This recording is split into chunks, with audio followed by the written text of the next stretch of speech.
സപ്ലൈകോയുടെ Christmas പുതുവത്സര വിപണിയിൽ subsidy സാധനങ്ങൾ എത്തിക്കുന്നതിൽ സർക്കാരിൻ്റെ ഭാഗത്ത് വൻ വീഴ്ചയുണ്ടായി എന്ന് റിപ്പോർട്ട് ചെയ്യപ്പെടുന്നു. ക്രിസ്മസിന് മുമ്പ് സബ്സിഡി സാധനങ്ങൾ ലഭിക്കില്ല. ഇന്നലെയാണ് കരാറുകാർക്ക് കുടിശ്ശിക നൽകിയത്. തിങ്കളാഴ്ച മുതൽ സാധനങ്ങൾ എത്തിത്തുടങ്ങുമെന്നാണ് കരാറുകാർ പറയുന്നത്. ശനിയാഴ്ച നടന്ന ടെൻഡർ നടപടികൾക്ക് ശേഷം തിങ്കളാഴ്ചയാണ് വിതരണക്കാർക്ക് ഓർഡർ കൊടുത്തത്. എ ഗിരീഷ് വിവരങ്ങളുമായി ചേരുന്നു തിരുവനന്തപുരത്ത് നിന്ന്. Girish, good morning. വിശദാംശങ്ങൾ പറയൂ.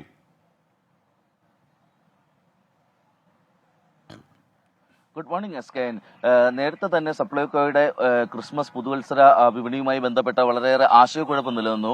കാരണം സപ്ലൈകോയ്ക്ക് സർക്കാർ നൽകാനുള്ള 800 കോടിയിലധികം രൂപയുടെ കുടിശ്ശികയുണ്ട്. ഇത് വിതരണക്കാർക്ക് നൽകാനുള്ളതാണ്.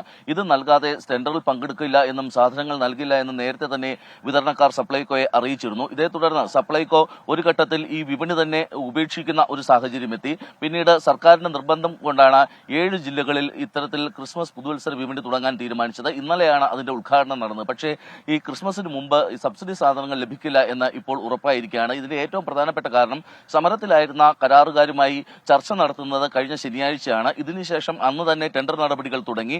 ടെൻഡർ ഓപ്പൺ ചെയ്യുന്നത് ചൊവ്വാഴ്ചയാണ്. ഇതിനുശേഷം കരാറുകാർക്ക് സപ്ലൈ ഓർഡർ നൽകിയതും ചൊവ്വാഴ്ച മാത്രമാണ്. പക്ഷേ ചൊവ്വാഴ്ച സപ്ലൈ ഓർഡർ നൽകിയെങ്കിലും വിതരണക്കാർ സാധനങ്ങൾ എത്തിക്കാൻ തയ്യാറായില്ല. ഇതിന് അവർ കാരണമായി ചൂണ്ടിക്കാട്ടുന്നത് അവരുടെ കുടിശ്ശികയിൽ ഒരു ഭാഗമെങ്കിലും നൽകാതെ തങ്ങൾ സാധനങ്ങൾ എത്തിക്കില്ല എന്ന നിലപാടായിരുന്നു. ഇതേ തുടർന്ന് ഇന്നലെയാണ് ഈ കരാറുകാർക്ക് 100 കോടി രൂപ അനുവദിക്കാൻ സർക്കാർ തീരുമാനിച്ചത്. 100 കോടി രൂപ ഇന്നലെ അവർക്ക് അനുവദിക്കുകയും ചെയ്തു. പക്ഷേ ഇനിയും സാധനങ്ങൾ പുറത്തുനിന്ന് സംഭരിച്ച് കേരളത്തിലേക്ക് എത്തിക്കണമെങ്കിൽ ദിവസങ്ങൾ വേണ്ടിവരും എന്നുള്ളതാണ് വിതരണക്കാർ പറയുന്നത്. യഥാർത്ഥത്തിൽ സപ്ലൈകോ ക്രിസ്മസ് പുതുവത്സര വിപണി കൊണ്ട് എന്താണോ ലക്ഷ്യമിട്ടത് ആ കാര്യം നടക്കാതെ പോകുന്നു എന്നുള്ളതാണ് ഇതിൽ ഏറ്റവും പ്രധാനം. ക്രിസ്മസ് കാലത്ത് 13 ഇനം സബ്സിഡി സാധനങ്ങൾ സപ്ലൈകോയുടെ ഔട്ട്ലെറ്റുകളിൽ ലഭ്യമല്ലാത്ത ഒരു സാഹചര്യവും നിലനിൽക്കുന്നു. എസ്കെൻ.